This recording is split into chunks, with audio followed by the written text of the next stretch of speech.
This is Professor Derek Seitz. This video shows how to use Microsoft Excel to calculate a confidence interval for the variance and also standard deviation. The blue cells is where you input the information from the problem that's given. N is the sample size, in this case 30. The degrees of freedom is automatically calculated as n minus 1.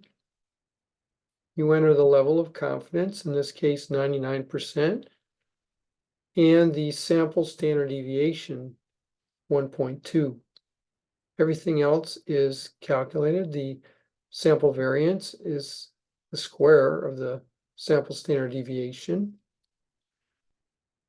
The area to the right of the right chi-square critical value is right here. Area to the right of the left one,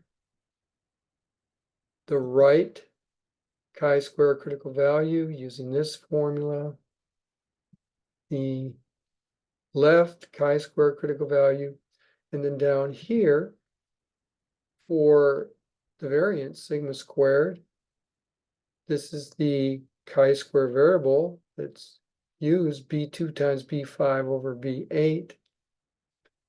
That's degrees of freedom times the sample variance divided by the right chi-square critical value.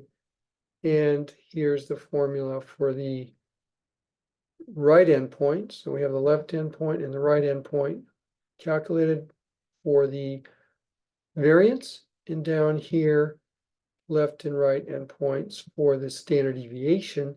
Just take the square root of each of these endpoints for the variance.